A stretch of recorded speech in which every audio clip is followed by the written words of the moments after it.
ahead. And this is simply not sustainable. This comes back to, and I've said this over and over and over again, the major difference between European countries and the United States, aside from language and culture and probably much better food, is not GMO.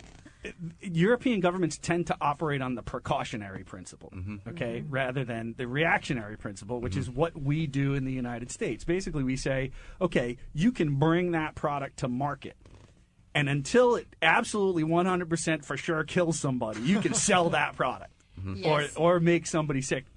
In Europe, it goes exactly the opposite way, where you have to prove beyond a shadow of a doubt that this product, food, service is not going to be detrimental to somebody's health before they'll even let it on the market. Yes, I believe the term is GRAS, generally regarded as safe. Right. Yeah. Right, generally regarded. And what does that even mean? I mean, that is the standard of that's the process that we go through right now with anything, medicine, food. And we just deserve to be able to make a decision and decide if we would like to be an experiment or not. So how does just give people a quick rundown here. Farmers have been genetically modifying crops for eons, pretty much since the beginning of, since we stopped chasing buffalo and picking berries and put the cows behind a fence and planted our crops in rows. I mean, there have been selective breeding of plants for literally tens of thousands of years. If that quote genetic modification is not really anything to be worried about, what makes this new type of genetic modification bad or worse or something that we don't want to have? I'll start and then they can finish. The type of genetically modified breeding that was happening on farms was a very slow and natural process. It would be, for instance, if you grew 5 heads of lettuce and you take the seeds from the 2 that were the healthiest at the end of the year and you decide to use those and do away with the rest. It's like survival of the fittest, or perhaps you wanted some trait. This carrot was bigger, so you keep working with those. What's happening now, it's in a laboratory. So I'll let Alex talk about the... Yeah, and I mean, with what Liz was talking about, that and those lettuce seeds were the product of natural sexual reproduction, where the lettuce genes come from 2 lettuce parents and produce lettuce seeds, and that's it. And those are genes that are already present in the lettuce species. Whereas with genetically engineered crops, circa 1994, they take genes from... there was one example of a flounder gene inserted into a tomato plant, and that's reproduction that would never happen in nature. And it's sometimes argued that it's so much simpler than that. A gene is a gene, but when you're taking complex genetic structures and you're toying around with them, and when we really don't know a lot about how those genes translate into characteristics, it's risky. And I mean, there's a huge difference, because that genetically engineered seed as it is today would not occur in nature. It's nothing that has ever been done before the last 20 years. And to your point, it was the 1980s when we finally unraveled the human genome, right? Like late 1980s. I mean, we have not had a grasp of DNA and genetic structure of ourselves, our plants, of animals for really all that long. I mean, we're still learning, and I think it's fair to say, to the point you made earlier, Alex, we're starting to see that these genes are not siloed. They act in concert with other genes and other structures within bodies, within animals, within plant cells. So you can't just excise that one little bit of code. It's like, I mean, if you had a computer program that was running great and you just went in and changed just one line of code, that computer program ceases to run at that point. I mean, I think that's really what we're learning now in modern science about genetic codes. It's more like computer programming, where they act in concert with other protocols, basically. Dave, I'd just like to say, I think speaking on behalf of the majority of people that want to see GMO labeling, we're not opposed to seeing this science conducted in a laboratory, right? I think that's a good idea for us to be learning in a laboratory. But to release this stuff into nature without taking the due diligence to make sure this is safe, I think is ridiculous. And that's why Europe has banned them, and they've been banned or labeled in over 64 countries. But here in America, where you have the FDA that's approving these things, that's tied into Monsanto, that's the one that's making these things, we have a completely carefree process. And that's just going to come at the detriment of our society. Yeah, and you know, these are not, we're not talking about plants that are putting meals on people's tables. This is not apples and oranges and carrots and potatoes and all the foods that we eat. We're talking about commodity crops: corn, soy, canola. You know, these are big money crops. These are the crops that get traded on Wall Street floors. They have speculation, and they have futures, and they have all of these things to them. So this entire GMO thing, to me, you know, I always say you follow the money. Like, absolutely, who's going to be making money? Hey, we have a genetically superior proprietary crop that is spread. Now, this is, we were talking about this a little bit before the show. This is, from a purely capitalist standpoint, it's brilliant, because you're talking about increasing your market share by act of nature.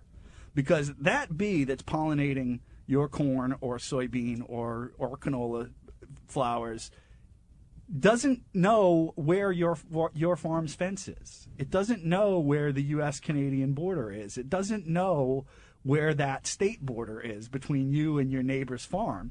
And, you know, we've seen Monsanto come into farms that, you know, the farmers will swear up and down, I never planted Monsanto seed. I never planted Monsanto seed. And they probably didn't.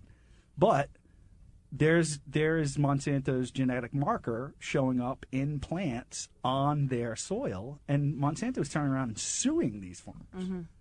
Yes, I just came back from India with my fiance, and they have a huge problem with suicides there for that reason. You know, they come into your farm, you never purchased any of their seeds, but they blew over, and now they say you owe us money, and they don't have the money to pay, so they kill themselves. I wanted to, you simply can't patent life. The seed is life, and it was here before we were, arguably, and we have no business to say this is mine, it's not yours, and you have to pay me if you want it.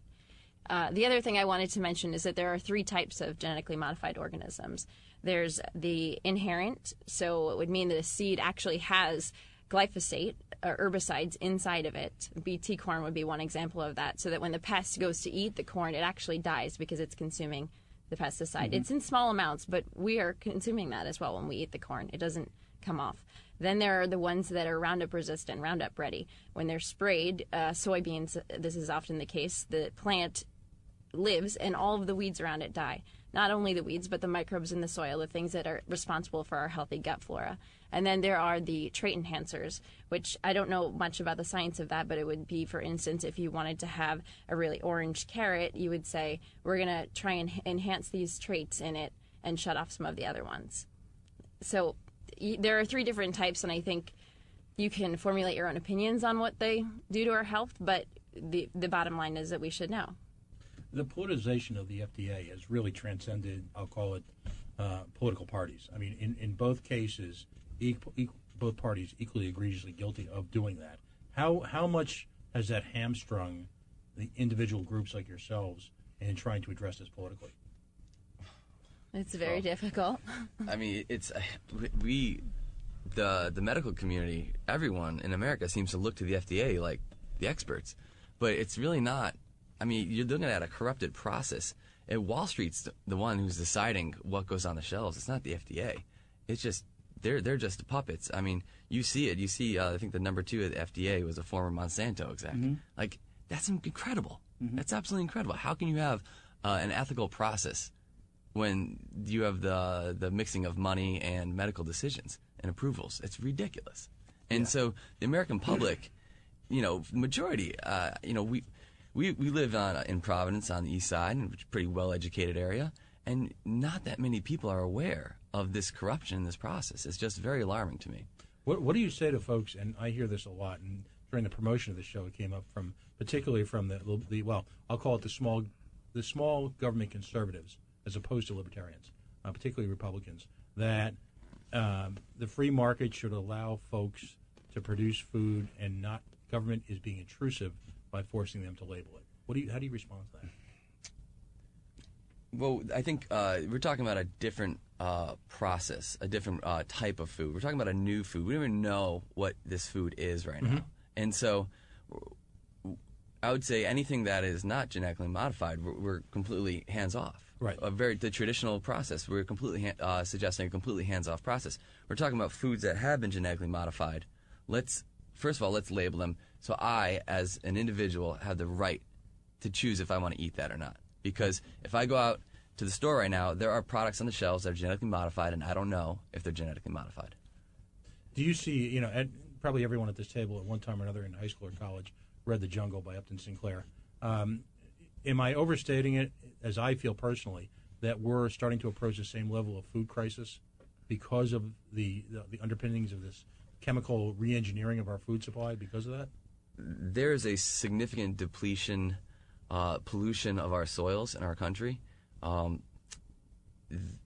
have bees dying. We had, over 3/4 of the bees die last year? Do you realize the bees create our food? They pollinate our plants. They're dying. Why are they dying? Well, there's different studies. Alex, you may know more about this, but glyphosate is probably the number one most significant factor. It's from what I've read, it's the neonicotinoid pesticides that they're doing. This is basically a tobacco-derived pesticide that it basically breaks down bees' nervous systems. And those are in all of the plants at the Home Depot and at Lowe's. If you're buying any annuals or perennials to put into your garden, they're all treated with those. So you really have to look for the label. But to answer your question about what's the reaction that we're getting, I think people don't really understand. Our bill doesn't apply to everyone. If you got food at the farmer's market, we don't expect the farmer to label the food because we trust that we can ask him and he will tell us the truth. It applies to mostly food that's being shipped in, produced in a warehouse with many ingredients, with many of them being genetically modified. So things that you wouldn't be able to ask the producer yourself, does this contain a GMO? We want to have them labeled. Right now, the Non-GMO Project is an organization that you can pay for to have your foods tested and get a sticker on your food that says it does not contain GMOs, but that comes at a large cost for the producer. And we think that's not really fair. Yes, it brings them more business because more and more people want to avoid GMOs, but at the same time, these large manufacturers who make probably a hell of a lot more money are not having to pay anything. So we want to put it on we want them to take that. Talk about your legislation now. You've had some success and you've had some setbacks. Right now, where does your legislation, how deep is it, and where does it stand in terms of the legislature? Well, the bill is not new, but right now it's being held for further study. So I know Representative Ray Hull has been wonderful, and I know that he's been pushing this. This is not the first year that he's been pushing this, but he said this year he is seeing more people interested, more people supporting. So I'm not really sure what the missing link is. It's something happening in the Senate, and people are frustrated. We're disappointed. You don't know the right guy. That's what's holding. Well, yeah. You don't know the right guy. I'm saying that without a hint of hyperbole in my voice. Yeah. You don't know the right guy. Yeah. I think you're right, Dave. If you want to hit the nail on the head, but if anyone out there is listening and wants to learn more and maybe get involved, the grassroots effort is still very powerful. Sure. And it can accomplish the passing of this bill. We got into this this little late in the game, but righttoknowri.org is a great place to go. Get there, sign up, get on the list, stay involved, because we're going to go after this again next year. And we know that we're going to get more people. I think that the name of your organization puts it as simply as you possibly can. Right to know. You have a right to know what you're putting into your body. Every product, every food, every prescription, everything comes with a list of this is what's in this. This is what it may do. It may cause reactions with yada, yada, yada. You have that on everything in life. On gas pumps it's like contains MTBE or contains ethanol or they're everywhere. Labels are everywhere. I don't understand why it's so difficult to get this to get passed. And any chance you guys will take the good fight into what seems to be an inevitable second session? We hope so. Yeah. if they're doing it, we'll be there. Right. So again,